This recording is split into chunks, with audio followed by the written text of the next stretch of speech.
ഒരു രാജ്യത്തിൻ്റെ വിദേശ നയം അതിൻ്റെ ഏറ്റവും പ്രസക്തമായ സാഹചര്യങ്ങളോടുള്ള പ്രതികരണമാണ്.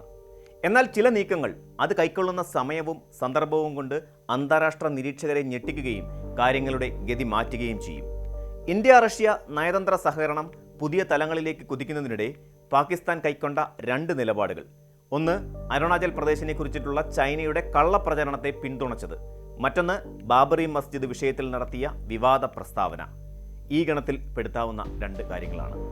ഈ രണ്ട് സംഭവങ്ങളെയും ആഴത്തിൽ വിശകലനം ചെയ്യുമ്പോൾ ഭൗമരാഷ്ട്രീയ രംഗത്ത് പാകിസ്ഥാൻ സ്വയം ഒറ്റപ്പെടുന്നതിൻ്റെയും ഇന്ത്യയുടെ ആഗോള നിലപാട് കൂടുതൽ ഉറപ്പിക്കുന്നതിൻ്റെയും ചിത്രമാണ് തെളിയുന്നത്. ഇന്ത്യയുടെ വടക്ക് കിഴക്കൻ സംസ്ഥാനമായ അരുണാചൽ പ്രദേശ് ഒരു തർക്ക വിഷയമാണെന്ന് ചൈന നിരന്തരം അവകാശപ്പെടാറുണ്ട്. എന്നാൽ ഇന്ത്യ ഈ വാദങ്ങളെ പൂർണ്ണമായും തള്ളിക്കളയുന്നു. അരുണാചൽ പ്രദേശ് ഇന്ത്യയുടെ അവിഭാജ്യ ഘടകമാണെന്ന് ന്യൂഡൽഹി എപ്പോഴും ആവർത്തിക്കുന്ന നിലപാടാണ്. അടുത്തിടെ ഷാങ്ഹായ് എയർപോർട്ടിൽ വെച്ച് അരുണാചൽ പ്രദേശിൽ നിന്നുള്ള ഒരു ഇന്ത്യൻ വനിതയെ ചൈനീസ് അധികൃതർ തടഞ്ഞുവെച്ച് അപമാനിച്ച സംഭവം ഈ തർക്കത്തിന് വീണ്ടും ചൂടുപിടിപ്പിച്ചു. ഇതൊരു വ്യക്തിപരമായ വിഷയമായിരുന്നില്ല, മറിച്ച് ഒരു രാജ്യത്തിൻ്റെ പരമാധികാരത്തെ ചോദ്യം ചെയ്യുന്ന പ്രവൃത്തിയായിരുന്നു. ഇന്ത്യ ശക്തമായ നയതന്ത്ര പ്രതികരണമാണ് ഇതിന് നൽകിയത്. ഇന്ത്യ ചൈന ബന്ധം വഷളായി നിൽക്കുന്ന ഈ സമയത്താണ് പാകിസ്ഥാൻ വിദേശകാര്യ മന്ത്രാലയം അപ്രതീക്ഷിതമായി ചൈനയ്ക്ക് പരസ്യ പിന്തുണ പ്രഖ്യാപിച്ചത്. പാകിസ്ഥാൻ വിദേശകാര്യ വക്താവ് താഹിർ അദ്രാബി പാകിസ്ഥാൻ ചൈനയുടെ പരമാധികാരത്തെയും ടെറിട്ടോറിയൽ ഇൻ്റഗ്രിറ്റിയെയും സംബന്ധിച്ച വിഷയങ്ങളിൽ സ്ഥിരമായി പിന്തുണയ്ക്കുന്നു എന്ന് പ്രസ്താവിച്ചു. ഈ നിലപാട് ചൈനയുടെ താൽപ്പര്യങ്ങൾ സംരക്ഷിക്കുന്നതിനായി ഏത് പരിധിവരെ പോകാനും പാകിസ്ഥാൻ തയ്യാറാണെന്ന് വ്യക്തമാക്കുന്നതാണ്. എന്നാൽ ഇതിലൂടെ പാകിസ്ഥാൻ സ്വന്തം പ്രതിച്ഛായയാണ് അന്താരാഷ്ട്ര വേദികളിൽ തകർക്കുന്നത്.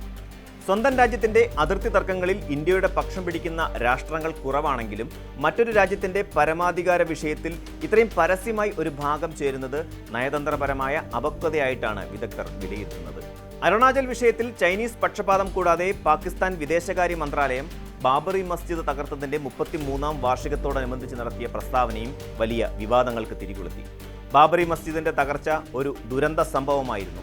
ബാബറി മസ്ജിദ് പോലെയുള്ള പൈതൃക സ്ഥലങ്ങൾ സംരക്ഷിക്കപ്പെടണമായിരുന്നു എന്ന് പാക് വിദേശകാര്യ വക്താവ് പറയുകയുണ്ടായി. ഡിസംബർ 6-ന് എല്ലാ വർഷവും പാകിസ്ഥാൻ ഇത്തരം പ്രസ്താവനകൾ ഇറക്കാറുണ്ടെങ്കിലും ഇത്തവണ പ്രസ്താവനയുടെ ഭാഷയും സമീപനവും കൂടുതൽ വിമർശനപരമായിരുന്നു. ബാബറി മസ്ജിദിനെ പൈതൃക കേന്ദ്രം എന്ന് വിശേഷിപ്പിച്ചുകൊണ്ട് മതപരമായ പൈതൃകങ്ങളുടെ സംരക്ഷണം അന്താരാഷ്ട്ര സമൂഹത്തിന്റെ പങ്കിട്ട ഉത്തരവാദിത്തമാണെന്ന് പാകിസ്ഥാൻ UN-നോടും ആഗോള സമൂഹത്തോടും ആവശ്യപ്പെട്ടു. മുസ്ലിങ്ങളുടെ മതപരമായ സ്ഥലങ്ങളെയോ ചരിത്രപരമായ പൈതൃകങ്ങളെയോ ദുർബലപ്പെടുത്തുന്ന എല്ലാ നടപടികളും സുതാര്യതയും നീതിയും മനസ്സിൽ വെച്ച് പരിഹരിക്കണം എന്നായിരുന്നു അദ്ദേഹത്തിന്റെ കൂട്ടിച്ചേർക്കൽ. ഒരു രാജ്യത്തിൻ്റെ ആഭ്യന്തര വിഷയങ്ങളിൽ, പ്രത്യേകിച്ച് കോടതിയുടെ അന്തിമ വിധി വന്ന ഒരു വിഷയത്തിൽ വീണ്ടും വീണ്ടും ഇടപെടുന്നത് ഇന്ത്യയുടെ ആഭ്യന്തര കാര്യങ്ങളിൽ കടന്നുകയറ്റമായിട്ടാണ് ന്യൂഡൽഹി കാണുന്നത്. ഇന്ത്യയിലെ ന്യൂനപക്ഷ സമുദായങ്ങളുടെ അവകാശങ്ങളെക്കുറിച്ച് സംസാരിക്കാൻ പാകിസ്ഥാന് ധാർമ്മികമായ അവകാശമില്ലെന്ന് ഇന്ത്യ മുൻപും വ്യക്തമാക്കിയിട്ടുള്ളതാണ്. ചൈനീസ് പാക് കൂട്ടുകെട്ട് ഇന്ത്യക്കെതിരെ നയതന്ത്ര നീക്കങ്ങൾ നടത്തുന്ന അതേ സമയത്ത് Russian president Vladimir Putin Indian പ്രധാനമന്ത്രി നരേന്ദ്രമോദിയുമായി സുപ്രധാന കൂടിക്കാഴ്ച നടത്തുന്നത് യുക്രൈൻ യുദ്ധത്തിന്റെ പശ്ചാത്തലത്തിൽ പാശ്ചാത്യ രാജ്യങ്ങൾ റഷ്യക്കെതിരെ ഉപരോധം ഏർപ്പെടുത്തിയിരിക്കുകയാണെങ്കിലും ഇന്ത്യ റഷ്യ ബന്ധം ദൃഢമായി നിലനിൽക്കുന്നു. പ്രതിരോധം, ഊർജം, ബഹിരാകാശം എന്നീ മേഖലകളിൽ ഇരു രാജ്യങ്ങളും സഹകരണം വർദ്ധിപ്പിക്കാനുള്ള ശ്രമത്തിലാണ്. റഷ്യയിൽ നിന്ന് ഇന്ത്യ വാങ്ങുന്ന S-400 മിസൈൽ സംവിധാനം അടക്കമുള്ള സൈനിക സാമഗ്രികൾ ഇന്ത്യയുടെ പ്രതിരോധ ശേഷികൾക്ക് നിർണായകമാണ്. ക്രൂഡ് ഓയിൽ ഇറക്കുമതിയിൽ റഷ്യ ഇന്ത്യയുടെ പ്രധാന പങ്കാളിയായി മാറി. അന്താരാഷ്ട്ര വേദികളിൽ ഇരു രാജ്യങ്ങളും പരസ്പരം പിന്തുണയ്ക്കുന്നു. പുടിന്റെ ഈ സന്ദർശനം ഇന്ത്യയുടെ ആഗോള പ്രാധാന്യം എത്രത്തോളമുണ്ടെന്ന് വിളിച്ചോതുന്നു. അമേരിക്ക, റഷ്യ തുടങ്ങിയ ലോക ശക്തികളുമായി ഒരേ സമയം മികച്ച ബന്ധം നിലനിർത്താൻ ഇന്ത്യക്ക് കഴിയുന്നു. ഇത് ഇന്ത്യയുടെ തന്ത്രപരമായ സ്വയംഭരണാവകാശം, അതായത് സ്ട്രാറ്റജിക് ഓട്ടോണമി എന്ന വിദേശ നയത്തിന്റെ വിജയം കൂടിയാണ്. ഈ ഒരു സാഹചര്യത്തിൽ ചൈനയ്ക്ക് വേണ്ടി പാകിസ്ഥാൻ നടത്തുന്ന നയതന്ത്ര ഇടപെടലുകൾക്ക് അന്താരാഷ്ട്ര തലത്തിൽ വലിയ സ്വാധീനം ചെലുത്താൻ കഴിയില്ല. പാകിസ്ഥാൻ ചൈനയ്ക്ക് നൽകുന്ന അന്ധമായ പിന്തുണയുടെ കാരണം വ്യക്തമാണ്. സാമ്പത്തികവും സൈനികവുമായ സഹായത്തിനായി പാകിസ്ഥാൻ ചൈനയെ വലിയ തോതിൽ ആശ്രയിക്കുന്നു. ചൈന പാകിസ്ഥാൻ സാമ്പത്തിക ഇടനാഴി പാകിസ്ഥാന്റെ സമ്പദ് വ്യവസ്ഥയുടെ ജീവനാഡിയായി കണക്കാക്കപ്പെടുന്നു.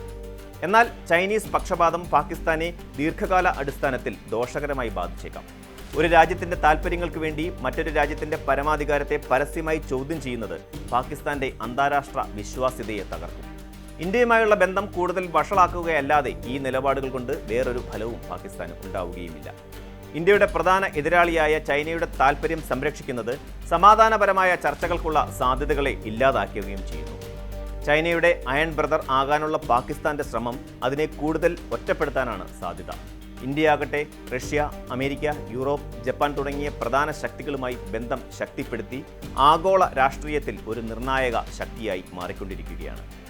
പാകിസ്ഥാന്റെ ഈ ഇരട്ട നിലപാടുകൾ, അരുണാചൽ വിഷയത്തിലുള്ള ചൈനീസ് പക്ഷപാതവും ബാബറി മസ്ജിദ് വിഷയത്തിലെ ആഭ്യന്തര ഇടപെടലും ഭൗമരാഷ്ട്രീയത്തിൽ സ്വന്തം താൽപ്പര്യങ്ങൾ സംരക്ഷിക്കാൻ അവർക്ക് എത്രത്തോളം കഴിയുമെന്ന് ചോദ്യം ചെയ്യുന്നവയാണ്. ഇന്ത്യയുടെ ആഭ്യന്തര വിഷയങ്ങളിൽ ശ്രദ്ധ കേന്ദ്രീകരിക്കുന്നതിന് പകരം സ്വന്തം രാജ്യത്തിന്റെ സാമ്പത്തികവും രാഷ്ട്രീയവുമായ വെല്ലുവിളികൾ പരിഹരിക്കുന്നതിൽ ശ്രദ്ധ കേന്ദ്രീകരിക്കേണ്ട സമയമാണിത്. റഷ്യയുമായുള്ള സഹകരണം ആഴത്തിലാക്കിക്കൊണ്ട് ഇന്ത്യ ലോകത്തിന് നൽകുന്ന സന്ദേശം വളരെ വ്യക്തമാണ്. ഇന്ത്യയുടെ വിദേശ നയം അതിൻ്റെ ദേശീയ താൽപ്പര്യങ്ങൾക്കനുസരിച്ച് രൂപപ്പെടുത്തുന്നതാണ്, അല്ലാതെ ഏതെങ്കിലും ഒരു ബ്ലോക്കിൻ്റെ സമ്മർദ്ദത്തിന് വഴങ്ങിയല്ല.